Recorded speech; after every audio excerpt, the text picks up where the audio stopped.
Hello YouTube, Patrick here with Homebred Aquatics. So today we're going to be making coral food. And mostly from our simple ingredients we get from the fish stores around the parts. And a few little more exotic ingredients I like to use but can be completely substituted. Now making your own coral food, if you got a few tanks, is definitely beneficial. Maybe even your coral likes it a lot more like mine do. Or you just make a bunch extra and then sell it to your friends and then have coral food for free for yourself. But you're going to see a lot of this table today, not a lot of this face, which I'm sure everybody is okay with. I'm going to show you the processes that I go about doing so, packaging and whatnot. Alright guys, let's get into it. Alright guys, so welcome to the stage. So I'm going to show you a few ingredients I use, and again, a lot of this can be completely substituted. So start off, I'm going to use some fish eggs. Another big one I like to use, rotifers. Now I was hatching these myself for a little while, but I'm just going to use packaged rotifers. A big one I don't like to substitute a lot is Calinaris, a very small food, very good for your LPS, corals or meat corals in that category, and a little bit of everything else. Some mysis that we're going to blend down pretty far. A big ingredient, reef blizzard, reef chili works, all sorts of things, any of these powder foods, but I'm going to try out reef blizzard this time. Some phytoplankton. I have some concentrated RG complete growth that I'm going to use this time around, but last time I used Seachem's phytoplankton and it worked great. To my left are a couple of brine shrimp hatcheries where I hatch out brine shrimp, and I'm going to filter those through a fine night net, and then those are also going to go in there. To add on coral aminos, I'm going to add to it, and some coral tissue supplement as well. So now all these ingredients are going to be a little just thrown in there. I don't have a special recipe or anything, and some of it we're going to see maybe I dilute it a little bit more, maybe I add a little bit less, but we're going to start with the base ingredients. Make sure you have some RODI water on the side as well. And then big thing is having bags. Now I like to use these bags right here. You can use something smaller or even something bigger. Doesn't really matter. You can also use ice cube trays. Love these silicone ice cube trays, easy to pop out each one of those cubes to defrost them, and some salt water from your tank, and then to feed to your corals.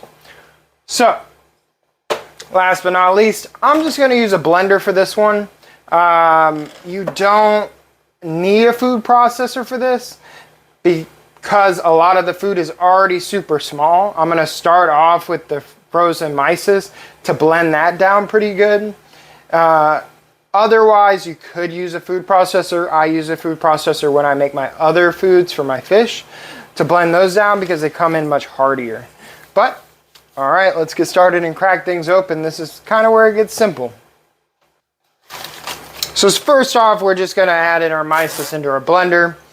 And I'm going to go ahead and dump this whole thing in there.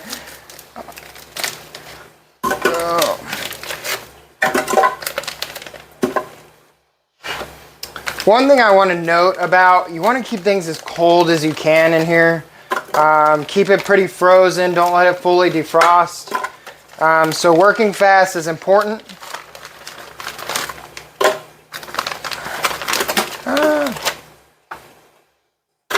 Gonna have fishy hands afterwards.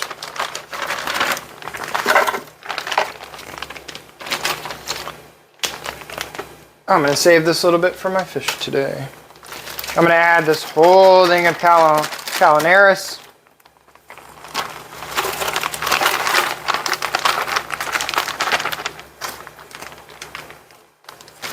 This is when your RODI water comes in a little bit clutch.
so we've mixed back and forth quite a bit, blended multiple times over and over again.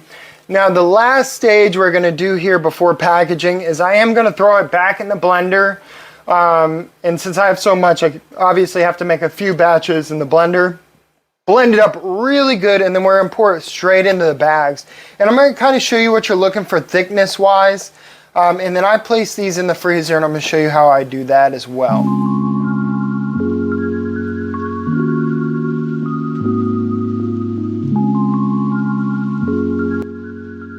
All right, so right after mixing, I'm gonna get it pretty quick. I'm gonna tap a couple times on my blender here, and then I'm gonna pour it directly in there, put it back on, tap a few times, pour the next bag. I'm gonna do that for every single bag just so it's mixed up really good. A lot of these heavier pieces of fish food wanna fall to the bottom so your concentration can get off. So just remember that. Blend, back, blend, back, blend, back, so on and so forth.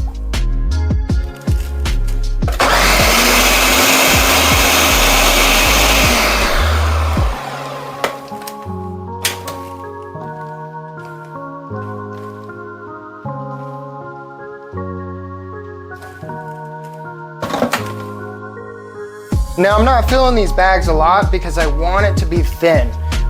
When I do this, I'm gonna break off pieces.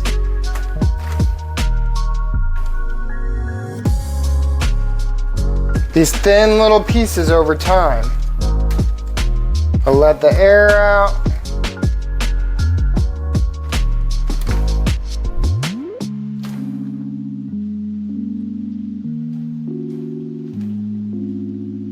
Let as much air out as you can and seal nice back up. Now, not the nicest thing looking, but I really don't want it super thick.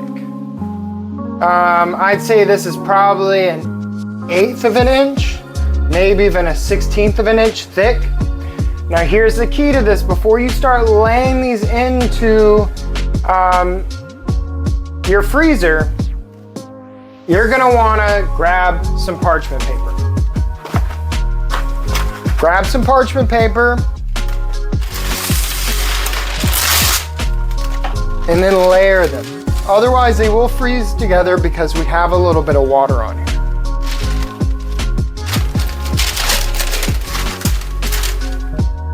Now I'm gonna set this off to the side, and then when I'm ready, I'm gonna go ahead and go with that. Again, blend, back. Now, if you want all these to be pretty even, you can just go ahead and get a scale for yourself and then weigh them all out. That's what I'm gonna do for these ones going forward, just because a lot of these are either gonna go to people or they're gonna go to stores, and I want them all to be evenly distributed. So I'm honestly just gonna take the bag that I just made, weigh it, and then kind of base everything off of that within very marginal distance.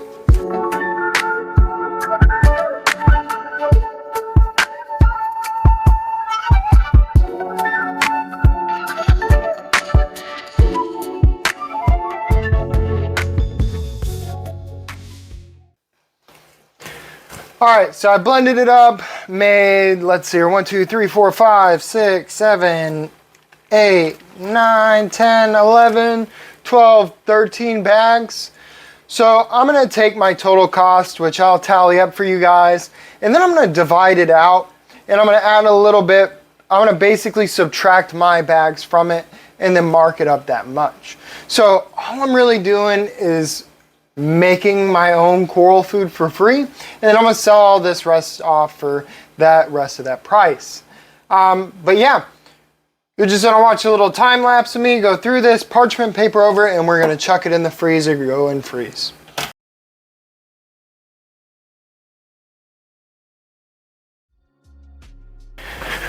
All right guys, so to wrap things up, I wanna mention a couple things. So your mixture's gonna definitely thaw out to a degree. We wanna still keep it really cold as you can. When you put it in your freezer, whatever it is, it's not gonna lay perfectly flat unless you just got a giant freezer and you can lay them all out, which is awesome if you can. So my suggestion to mitigate there is when you lay it out, again, parchment paper in between each row, in about 2 to 3 hours, go in there, check. When it starts to get really frozen to the point where it's malleable, you can mally it out to be a little bit more of a flat sheet, and then it should set to that degree. But anyway, just make note that these bags can be any ounces you want. You can make, I don't know, at this batch I probably could have made 20 or probably 40 or so bags of 4 ounces or 6 ounces or so on and so forth, as big or as small as you want to go.